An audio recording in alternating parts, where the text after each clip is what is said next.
Hello everyone, welcome back to my YouTube channel. आज की video में हम लोग बात करेंगे कि यूआरएल क्या है। आप सबने बहुत वेबसाइट्स चलाई है, सब जगह एक टॉप बार होती है जिसमें कुछ कुछ लिखा होता है https www get something.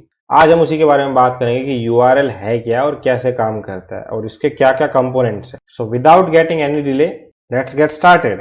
As per tradition हम लोग फॉलो करेंगे मोजिला का ये डॉक्यूमेंटेशन और यूआरएल एज यूजुअल आपको डिस्क्रिप्शन में मिल जाएगा। तो समरी से पहले हम स्टार्ट करते हैं। फुल फॉर्म, यूआरएल का फुल फॉर्म है यूनिफॉर्म रिसोर्स लोकेटर। भाई नाम से ही समझ में आ रहा है कि कुछ तो रिसोर्स को लोकेट कर रहा है, ठीक है। तो रट लो भाई, कॉलेज के बच्चे हो तो, वरना तो कोई काम आने वाली है नहीं।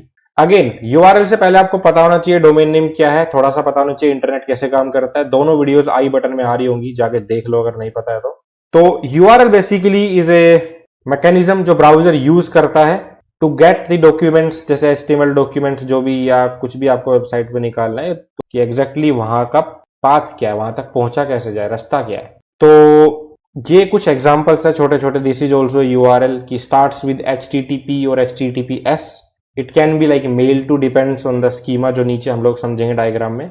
देन कुछ भी लाइक बाद में होता है कि भाई कहाँ तक पाथ क्या है एंड ऑल दोस थिंग्स। सो ये बहुत ही बढ़िया इन्होंने एग्जाम्पल दे रखा है नीचे। इसमें इन्होंने, मैं थोड़ा जूम करता हूँ, अभी बेटर दिखेगा कि भाई HTTP के नीचे लिखा है कि this is the scheme. Then ये जो example.com है, www.example.com, this is the domain name और द अथॉरिटी बोलते हैं इसको, entire till the port number. Then एक कोलन लगाते हैं हम लोग, उसके बाद लिखते हैं पोर्ट। सो ये यूजुअली दिखता नहीं है आप लोगों को, बट अगर आपने डेवलपमेंट किया है या फिर मेरी फ्यूचर वीडियोज में आप करेंगे तो देन आपको पता लगेगा कि हम लोगों को लोकल डेवलपमेंट के लिए पोर्ट भी बताना पड़ता है कि वेबसाइट कौन से पोर्ट पे चल रही है मशीन की। Then path of the file, तो अगर एक HTML फाइल है तो हमको एग्जैक्टली उस फाइल का पाथ बताना पड़ता है कि वेब सर्वर के ऊपर ये फाइल कहां पे रखी है। वो एग्जैक्ट पाथ बताते हैं तभी उस फाइल का कंटेंट हमको दिखता है। Now again depends website to website. कुछ वेबसाइट्स फाइल पाथ की जगह पे ID वगैरह या कुछ अलग पैरामीटर्स लेती है जिसके बेसिस पे वो डायनामिकली चेंज करती रहती है अपना content. Then comes the parameters. So parameters are also a very key part of the browser, कि ये भी हम लोग पास करते हैं। Again website to website depend करता है। जैसे मैंने अपना ही एक वीडियो खोला हुआ है, ठीक है। यहाँ पे आप देख रहे होंगे youtube.com is the domain name, this is the schema.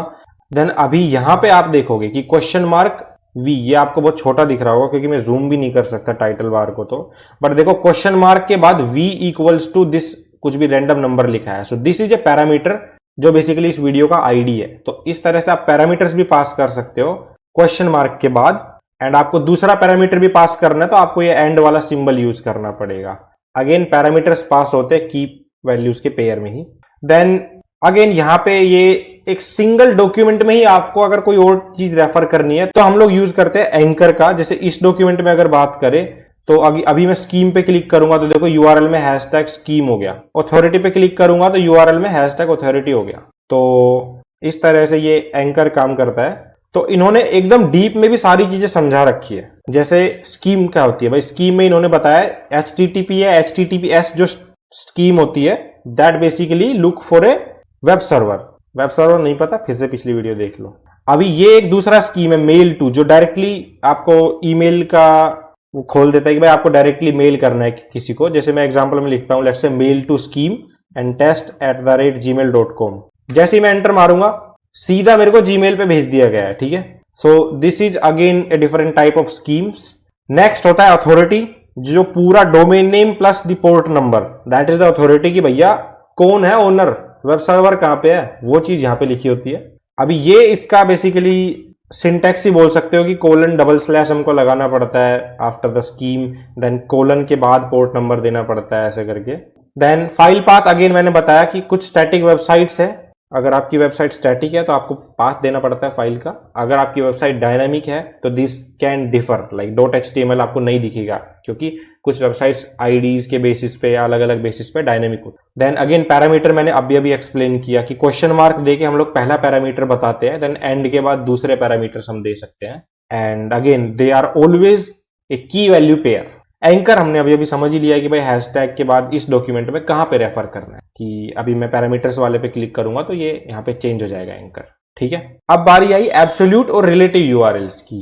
तो एब्सोल्यूट और रिलेटिव यूआरएल में ओनली डिफरेंस इज की एब्सोल्यूट मतलब कि एग्जैक्टली प्रॉपर पूरा बताना है मेरे को कि www.xyz.com/this/that and then the file name।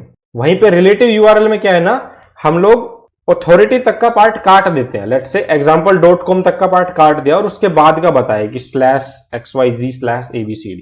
जैसे इन्होंने बहुत अच्छा एग्जाम्पल भी दे रखा है। मान लो अभी ये हमारा करंट है https:/developers.mozilla.org।